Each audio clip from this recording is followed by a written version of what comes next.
지난주에 살펴보았던 히브리서 11장 1절부터 6절까지 말씀을 다시 한번 읽고 우리가 믿는 믿음에 대해서 다시 한번 공부하는 시간을 갖도록 하겠습니다. 히브리서 11장 1절부터 6절까지 말씀, 신약성경 364면 전후를 보시면 되겠습니다. 찾으셨나요? 네, 함께 봉독하겠습니다. 믿음은 바라는 것들의 실상이요 보이지 않는 것들의 증거니 선진들이 이로써 증거를 얻었느니라. 믿음으로 모든 세계가 하나님의 말씀으로 지어진 줄을 우리가 아나니 보이는 것은 나타난 것으로 말미암아 된 것이 아니니라. 믿음으로 아벨은 가인보다 더 나은 제사를 하나님께 드림으로 의로운 자라 하시는 증거를 얻었으니 하나님이 그 예물에 대하여 증언하심이라. 그가 죽었으나 그 믿음으로써 지금도 말하느니라. 믿음으로 에녹은 죽음을 보지 않고 옮겨졌으니 하나님이 그를 옮기심으로 다시 보이지 아니하였느니라. 그는 옮겨지기 전에 하나님을 기쁘시게 하는 자라 하는 증거를 받았느니라. 믿음이 없이는 하나님을 기쁘시게 하지 못하나니 하나님께 나아가는 자는 반드시 그가 계신 것과 또한 그가 자기를 찾는 자들에게 상 주시는 이심을 믿어야 할지니라. 아멘. 네, 더운 여름임에도 불구하고 하나님의 말씀을 사모하여서 이 자리에 나오신 여러분들 위해 하나님의 크신 은혜가 함께하기를 진심으로 기원합니다. 네, 날씨가 더워서 에어컨 없이는 정말 견디기가 힘든데 여러분들 여기가 어떠신가요? 더우신가요? 아니면 좀 괜찮으신가요? 덥죠. 에어컨을 켜놨는데도 이 예배당이 달궈져 있다가 한 40분 전에 켰는데도 아직 덜 시원해진 것 같습니다. 조금만 참으시고 기다리면 시원해지지 않을까 생각이 듭니다. 우리는 수요 성경 공부를 통하여서 하나님께서 하나님의 백성들, 그 천국 백성들에게 어떠한 삶을 살아가는지를 교훈받는 그런 시간을 갖고 있습니다. 그러니까 우리가 신앙을 한다라고 할 때 내 생각과 내 뜻대로 그냥 살아가는 것이 아니라 하나님의 말씀에 기준하여서 삶을 살아가야 되는데 그것을 그냥 대충 하나님을 믿고 또는 성경을 읽고 하는 것이 아니라 신앙의 선배들이 우리가 믿는 바가 무엇이고 또 하나님께서 원하시는 삶이 무엇인가를 잘 정리해 준 것을 통하여서 성경을 바로 이해하는 방식을 취하고 있는 것입니다. 특별히 칼빈이 기독교 강요를 통해서 믿는 사람들이 무엇을 믿는 것인가를 체계적으로 정리하여서 그것을 알 뿐만 아니라 실제적으로 하나님께서 원하시는 삶을 살아갈 수 있도록 하는 기독교 강요와 또 믿지 않는 사람들에게 특별히 핍박하는 사람들에게 우리가 믿는 바가 무엇인지 그것을 변증하는 그 내용을 통해서 우리가 교훈을 받고 있는 것입니다.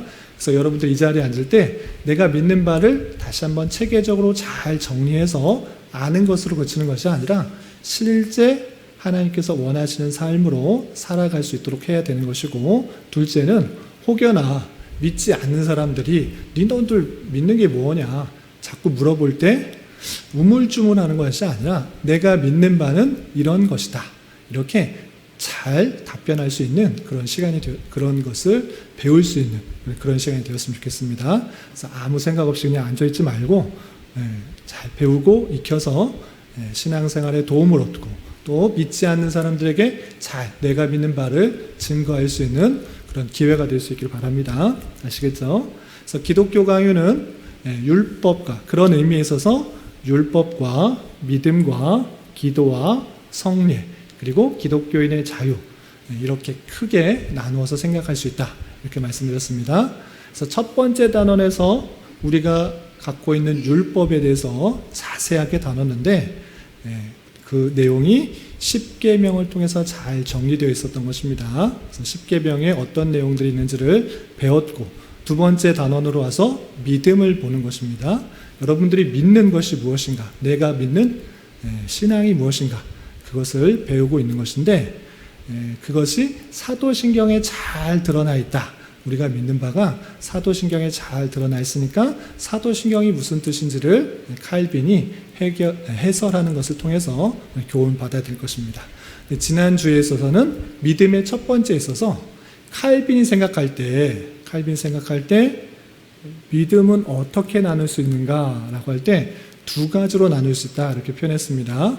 물론 사람마다 또 성경학자마다 믿음을 더 나누기도 하는데 칼빈은 기독교 강요에서 두 가지로 나눴습니다. 어떻게 나누는지 혹시 기억나시나요? 첫 번째는 하나님이 계시다고 하면 당연히 그가 말씀하셨던 그리스도가 계신 곳이 있을 것이다 라고 하는 믿음, 그것은 단순한 지식적인 믿음이다 라고 할 수 있는 것입니다. 그래서 성경에 있으니까 성경에 기록되어 있으니까 그럼 그리스도가 있었나 보다, 그리스도가 십자가에 달려 돌아가셨나 보다 라는 지식적인 믿음이 있을 수 있다. 그것도 믿음이 아니다 라고 하진 않고 믿음이다, 그것도 하나의 믿음입니다 라고 표현하고 있습니다.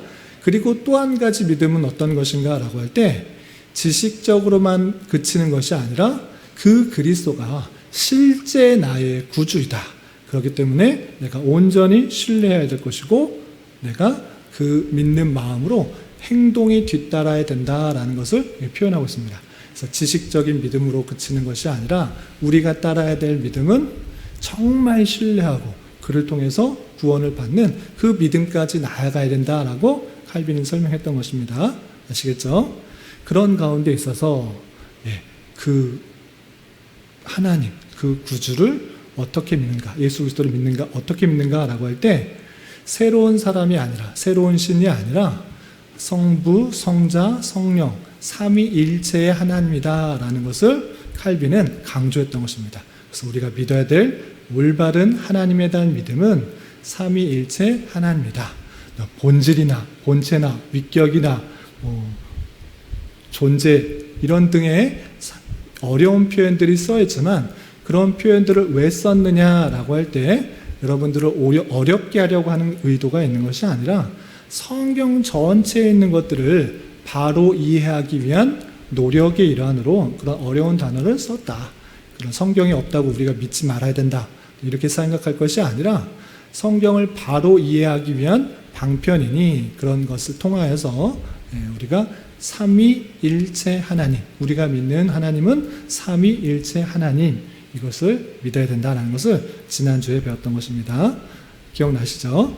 오늘은 그 삼위일체 하나님, 성부 하나님, 성자 하나님, 성령 하나님, 삼위로 계시는 한 분 하나님에 대해서 그냥 단순히 그냥 존재가 그렇다라는 것을 아는 것, 그치는 것이 아니라 하나님이 삼위일체로 계시는 하나님이다라는 존재를 아는 것에 그치는 것이 아니라 그 하나님이 어떻게 사역을 하셨는가, 어떤 일을 하셨는가를 구체적으로 표현해주는 사도신경, 우리가 예배 때마다 고백하는 그 사도신경의 내용을 통해서 그 삼위일체 하나님을 밝혀주고 있는 것입니다. 그래서 우리가 믿는 삼위일체 하나님의 믿음이 어떻게 되는지 이 사도신경에 잘 나와 있는데 그냥 아무 생각 없이 잘잘잘잘 주문 외우듯이 그렇게 읽는 것의 의미가 있는 것이 아니라 그 뜻이 무엇인지를 잘 알고 정말 내가 그렇게 믿습니다라고 하나님 앞에 고백할 때 그 믿음의 고백을 하나님께서 기뻐하신다라고 생각할 수 있어야 될 것입니다.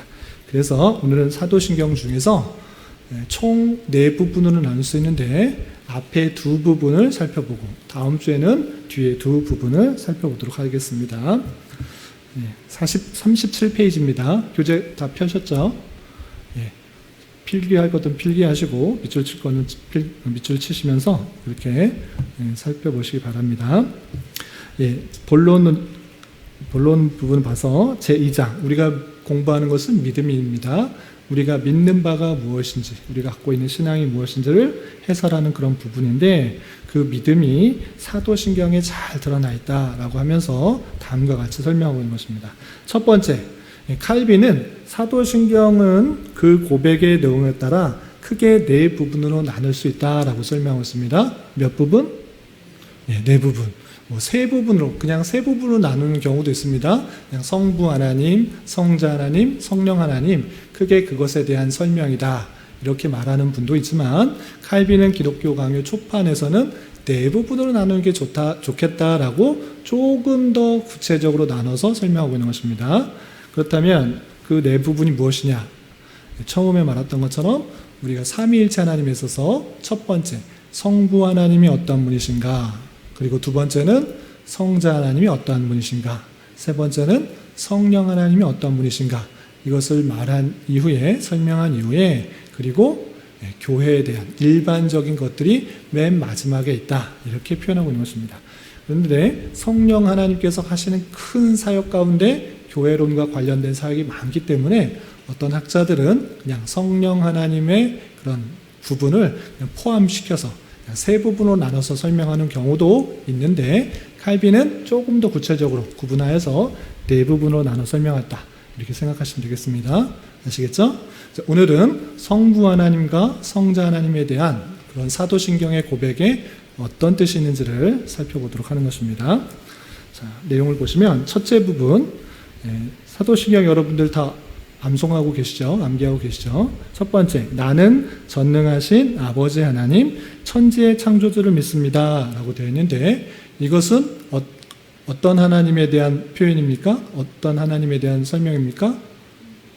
성부 하나님에 대한 설명이자 고백인 것입니다. 나는 이러한 하나님을 믿습니다. 라고 고백하는 것인데, 전능하신 아버지 하나님, 천지의 창조주를 믿습니다. 라는 그 고백 속에 어떤 뜻이 있는가?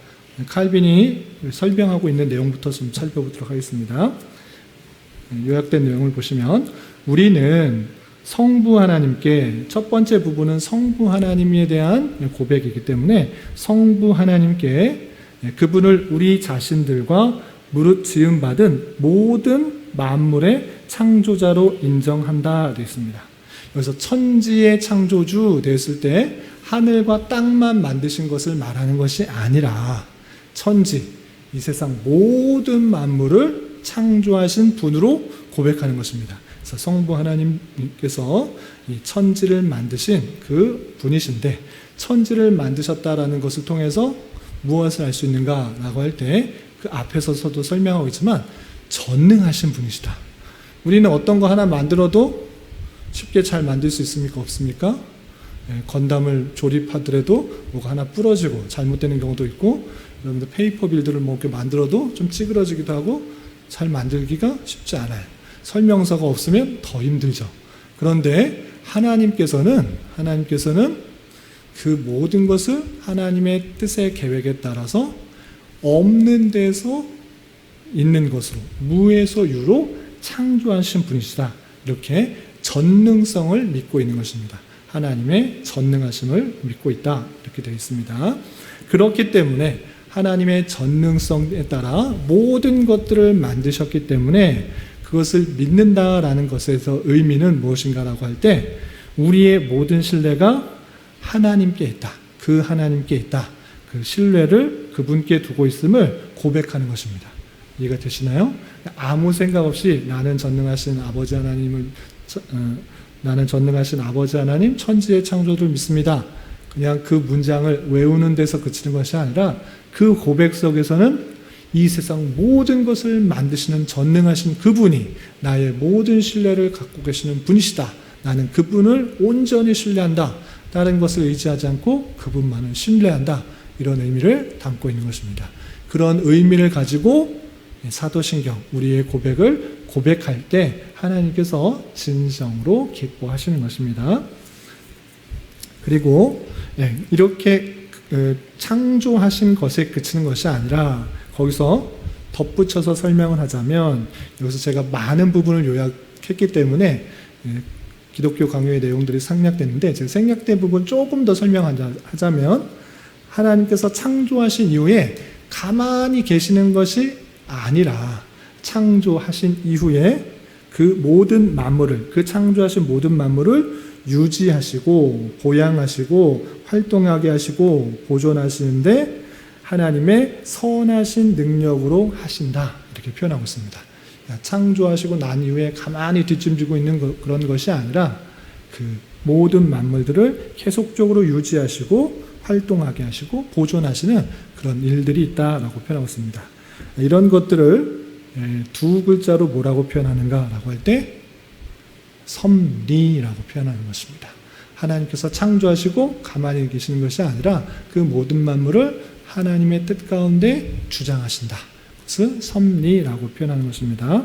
따라서 내가 성부 하나님의 그 전능하심과 무에서 유로 창조하신 그 능력의 하나님을 믿는다고 할 때 내 신뢰가 거기에 있다라고 할 때 그것은 창조에서만 그치는 것이 아니라 그 창조의 하나님이 섭리하시는 것을 믿는 것이기 때문에 어떤 것까지 뒤따라오게 되느냐라고 할 때 그를 믿는 믿음으로 우리에게 일어나는 어떤 일이든지 순경이든 역경이든 좋은 일이든지 어려운 일이든지 힘든 일이든지 모두가 그분께로부터 오는 것을 인정하며 조용하고 화평한 마음으로 받아 우리 구원을 계속 생각해야 된다라고 표현하고 있습니다.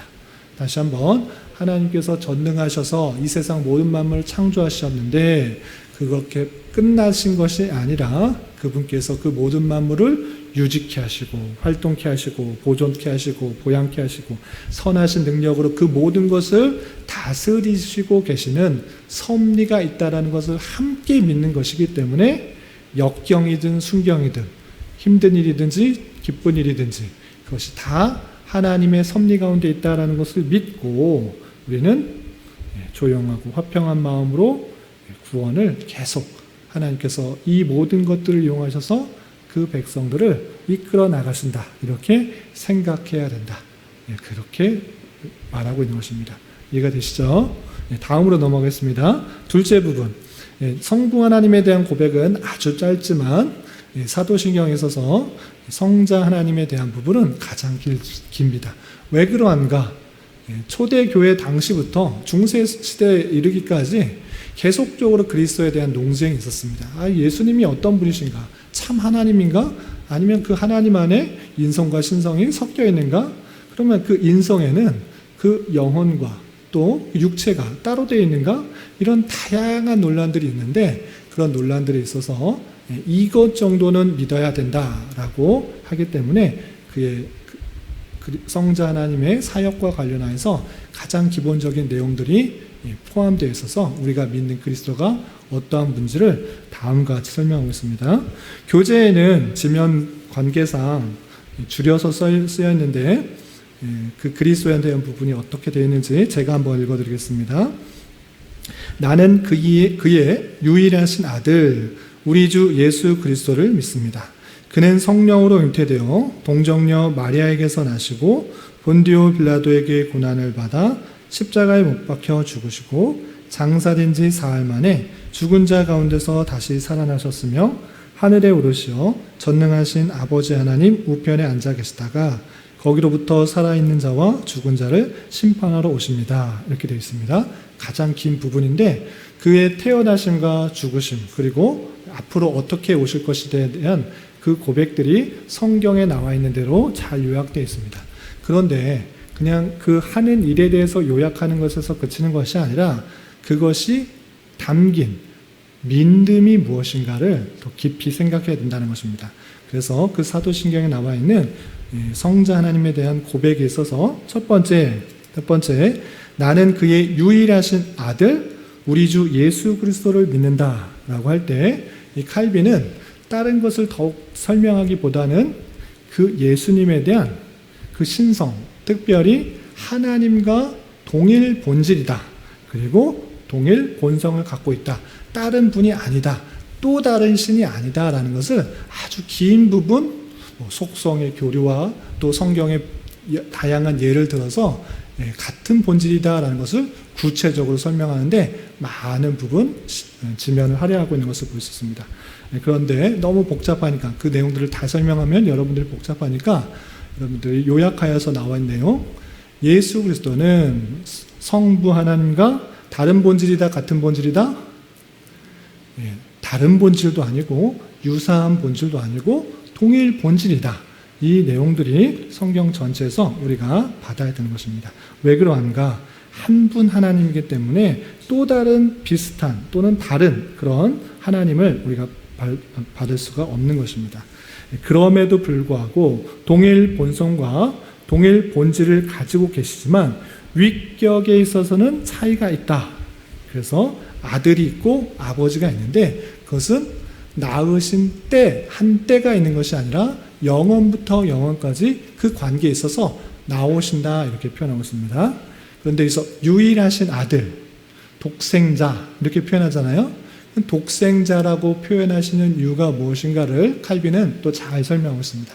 그것은 무엇이냐라고 할 때 우리도 하나님의 자녀입니까? 아닙니까? 예수 그리스도를 믿을 때 하나님의 자녀가 되는 권세를 받은 것입니다. 우리도 하나님의 자녀입니다. 그렇다고 해서 성자 하나님, 성자 하나님과 동급입니까? 똑같은 아들이라고 해서 동급이 아니라, 동일 아니라 우리는 양자가 된 것이고 실제로 낳음을 받은 게 아니라 우리는 양자, 아들로 여겨주시는 것입니다. 그럼에도 불구하고 성자 하나님은 성부 하나님과의 관계에 있어서 영원부터 영원까지 낳으시는, 내가 너를 낳았다라고 했을 때 어떤 한순간 그것이 아니라 그 영원의 관계에 있어서 낳으신 바 되었기 때문에 독생자라고 하는데, 독이라는 표현, 유일하신 아들이라고 표현한 것은 다른 아들이 없고 오직 그밖에 없다라는 것을 강조하고 있는 표현인 것입니다. 그렇게 되어 있고, 또 우리 주 예수 그리스도, 예수님께서 구세주시다, 예수께서 중보자시다, 구약에 예언된 그런 메시아다라는 것을 고백하고 있는 것입니다. 그런 예수 그리스도 성자 하나님 믿는데 두 번째 문장에 있어서 그는 성령으로 잉태되어서 동정녀 마리아에게서 나셨다라고 표현되는데, 여기 또 중요한 표현입니다. 그가 사람이 되신 것을 어떻게 표현하고 있느냐라고 할 때 성령으로 잉태되어 동정녀 마리아에게서 나셨다라고 하고 있습니다. 동정녀 마리아라는 것은 결혼하지 않은, 한 번도 결혼하지 않은 처녀 마리아에게서 났다. 그런데 어떻게 잉태되느냐? 성령으로 잉태되었다라고 표현했습니다. 그래서 이 예수 그리스도께서 인간의 모습으로 오셨는데, 성육신 하셨는데, 그 방식에 있어서 똑같은 인간의 생육적인 방법을 통해서 오신 것이 아니라 성령님께서 잉태하게 하셔서 똑같은 인간의 방식으로 오지 않았다는 것을 강조하고 있습니다. 여기서 우리는 무엇을 알 수 있는가? 모든 사람은 죄인이지만 예수님께서는 죄인이다 아니다? 아니다. 성령으로 잉태되어서 동정녀 마리아에게서 났다라는 것은 죄가 없으신 분이시라는 것을 강조하는 표현인 것입니다. 그래서 예수님께서는 신성을 갖고 계시는 참 하나님이시며 또 여자로부터 낳으셨기 때문에 참 사람이다. 이렇게 참 하나님과 참 사람을 강조하고 있는 그 표현이 아까 두 번째 문장에서 성령으로 잉태되어서 동정녀 마리아에게서 나셨다라는 그런 표현이다라고 하고 있습니다. 그리고 본디오 빌라도에게 고난을 받아 십자가에 못 박혀 죽으시고, 주님께서 나신 것을 그치는 것이 아니라 그 모든 사역들 3년여간의 그런 공생의 그 사역들을 다 생각하고 가장 핵심이 무엇이냐? 십자가에 못 박혀 죽으신 거, 그것이 핵심이다. 이렇게 표현하고 있습니다. 그런데 본디오 빌라도에게 고난을 받아라고 되어 있습니다. 근데 성경을 잘 읽어보면 본디오 빌라도는 어떤 판결을 했을까요? 예수님께서 죄가 있다 없다? 죄가 없다. 난 모르겠다. 난 죄 없는 것 같다. 풀어주는 게 좋지 않느냐? 그렇다 군중들이 이거 풀어주면 안 됩니다. 그거 풀어주면 어떻게 합니까? 차라리 강도 바라바를 풀어주고 그 사람 그냥 죽이십시오 라고 했던 것입니다. 그러면 밀란이 일어나지 않기 위해서 니네들 뜻에 따르겠다. 그런데 나 이 사람한테 죄 없다 하고 손을 씻었던 장면이 있습니다.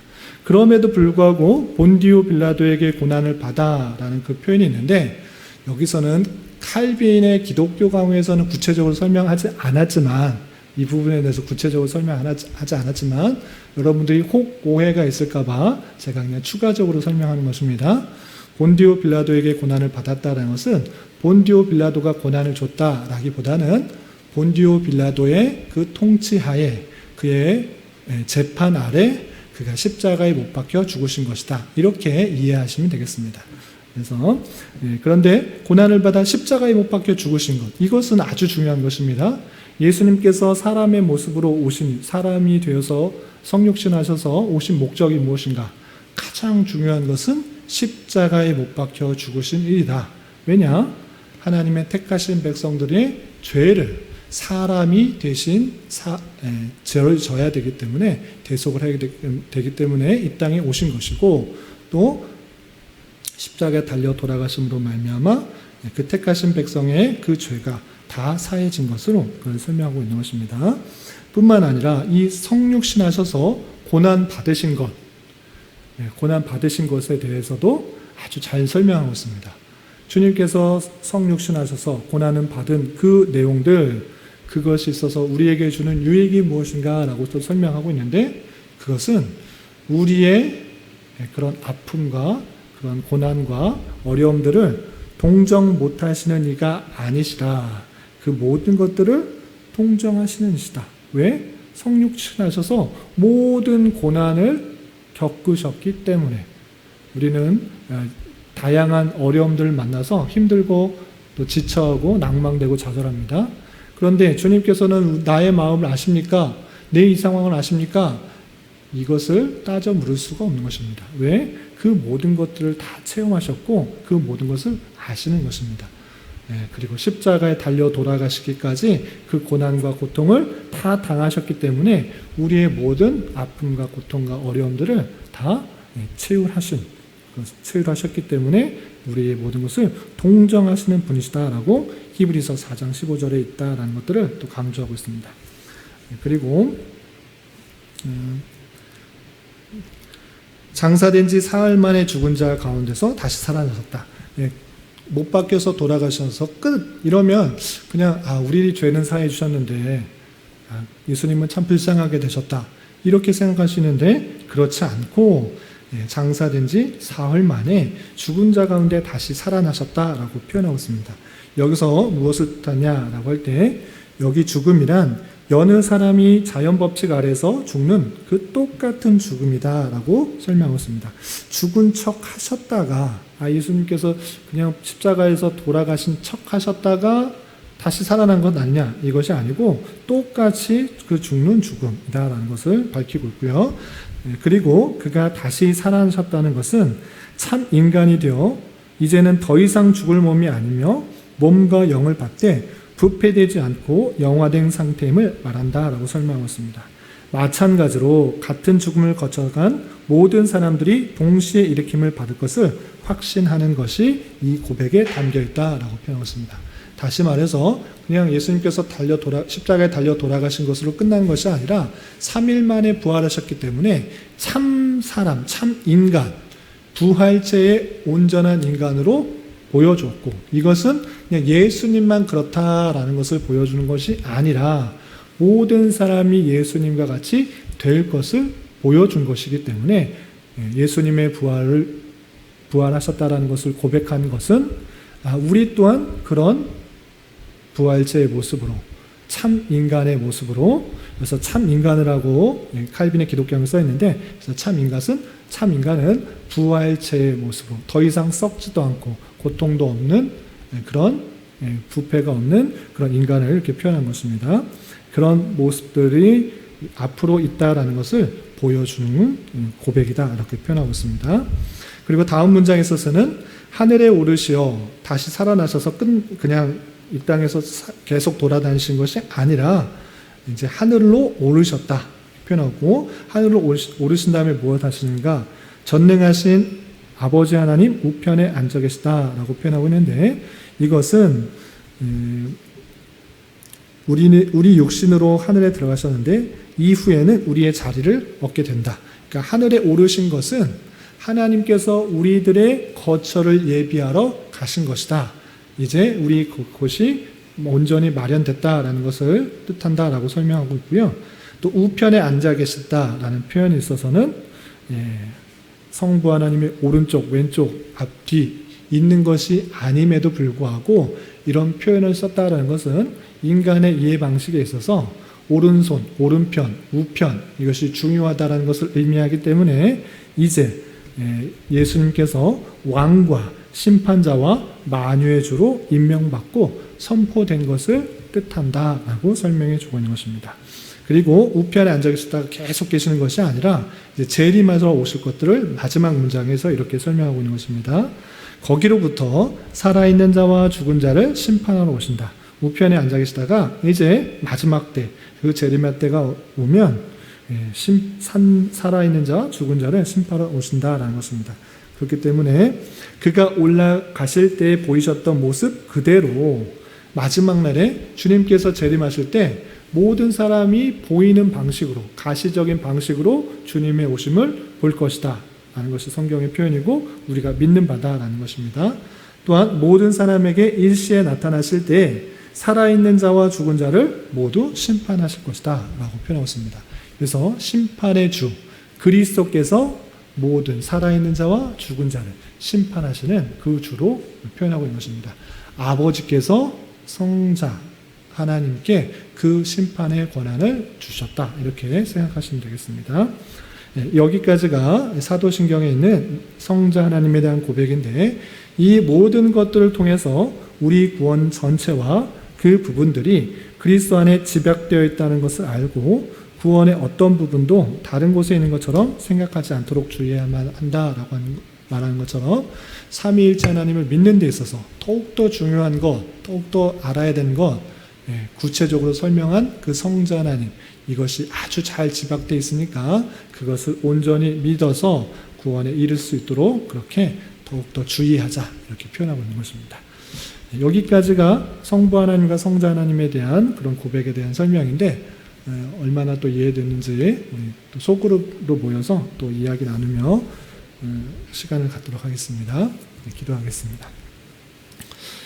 하나님 아버지 감사합니다. 오늘 칼빈의 기독교 강요 중에 믿음 중에 나타난 사도신경의 해설을 살펴보았습니다. 우리가 믿는 성부 하나님과 성자 하나님에 대해서 믿어야 될 내용들을 다시 한번 잘 깨닫게 하여 주시고 온전한 믿음을 통해서 하나님을 기쁘시게 하는 자가 되게 하여 주시옵소서. 이제 소그룹으로 모여서 복습하며 또 삶을 나눌 때 이 자리에도 주님 함께 하셔서 은혜의 시간이 될 수 있도록 인도하여 주시옵소서. 예수님의 이름으로 기도 올리옵나이다. 아멘.